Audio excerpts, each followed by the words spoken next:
औज़ुबिल्लाहिमिनश्शैतानिर्रजीम बिस्मिल्लाहिर्रहमानिर्रहीम। अस्सलाम वालेकुम दोस्तों, वसीम राजपूत ला लायर्स ऑनलाइन में हाजिर खिदमत। आज का जो टॉपिक है वह तरीके अदम एतमाद का तरीका कार क्या है, उसको तरीके अदम एतमाद क्या होती है और इसकी कामयाबी या नाकामी पर क्या होगा या क्या होता है। मुख्तलिफ दोस्तों के इनबॉक्स में मैसेज आए थे कि सर हमें ये भी बताएं कानून के साथ साथ कानूनी मशवरों के साथ साथ तरीके अदम एतमाद क्या होती है। तो इस बारे में हम डिस्कशन करेंगे जो आजकल बहुत ज़्यादा हमारे मुल्क के अंदर इशू बना हुआ है।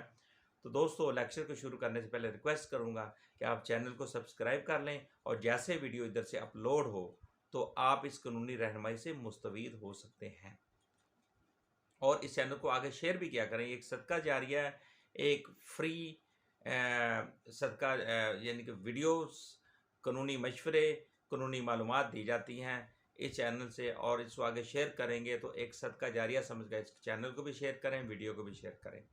कौमी असम्बली में टोटल 342 मेंबरान असम्बली हैं और जो तरीके अदम एतमाद जमा कराता है इसको तहरीक कामयाब करने के लिए 172 अराकीन की हमायत चाहिए होती है।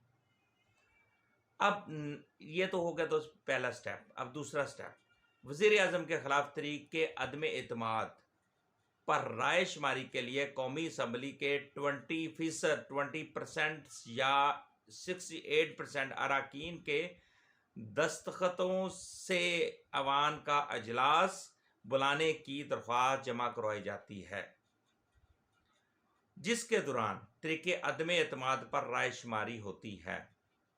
एक तो ये 200 से। अब तीसरा स्टेप, आईने पाकिस्तान के आर्टिकल 54 के मुताबिक स्पीकर असम्बली के पास रिक्वेजिशन आने के बाद ईवान का अजलास बुलाने के लिए ज़्यादा से ज़्यादा 14 दिन होते हैं। ओके दोस्तों, अब नेक्स्ट स्टेप, अजलास तलब करने के बाद असम्बली कौमी यानी कि सेक्रेटरी कौमी असम्बली इस नोटिस को अराकीन को भेजेंगे और अदम एतमाद की करारदार अगले दिन यानी कि वर्किंग डे पर पेश की जाएगी। जिस दिन करारदार पेश की जाएगी तो दोस्तों कवायद के मुताबिक इस पर 3 दिन से पहले और 7 दिन के बाद वोट नहीं दिया जाएगा। वेरी इंपॉर्टेंट ये पॉइंट। अब नेक्स्ट दोस्तों जो स्टेप है कि वज़ीर आज़म के ख़िलाफ़ तहरीक अदम एतमाद पर राय शुमारी खुफिया बैल्टिंग की बजाय ओपन वोट के ज़रिए होती है। जो अराकीन तहरीक अदम एतमाद के हक़ में होते हैं वो एक दरवाज़े से बाहर निकलते हैं जबकि इसके जो मुखालफ हैं वो दूसरे दरवाज़े से बाहर जाते हैं। जब वो बाहर निकल रहे होते हैं तो गिनती का आगाज़ शुरू हो जाता है और जब हाल मुकम्मल तौर पर खाली हो जाता है और राय शुमारी मुकम्मल हो जाती है तो फिर सब दोबारा हाल में दाखिल हो जाते हैं। इसके बाद दोस्तों लास्ट आखिर में जो स्टेप है, आइन के मुताबिक अगर वज़ीर आज़म प्राइम मिनिस्टर के ख़िलाफ़ तरीके अदम एतमाद कौमी असम्बली में अक्सरियत से कामयाब हो जाए तो वज़ीर आज़म तरीके अदम एतमाद के ज़रिए हटा दिए जाते हैं तो इनकी कबीना भी तहलील हो जाती है। ये है दोस्तों अदम एतमाद, जो तरीके अदम एतमाद का तरीक़ाकार है और अगर कामयाबी होगी तो क्या होगा और नाकामी होगी तो क्या होगा। नाकामी अगर होगी तो वज़ीर आज़म हटा दिया जाएगा, उसकी जो कबीना है वो भी तहलील हो जाएगी।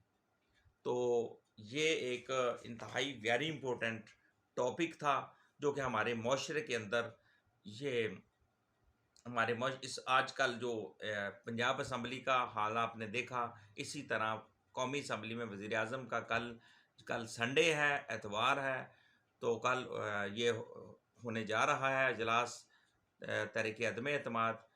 अब दोस्तों मेरी दोस्तों से रिक्वेस्ट है कि कल माह रमज़ान का महीना आगाज़ शुरू हो चुका है, कल पहला रोज़ा है।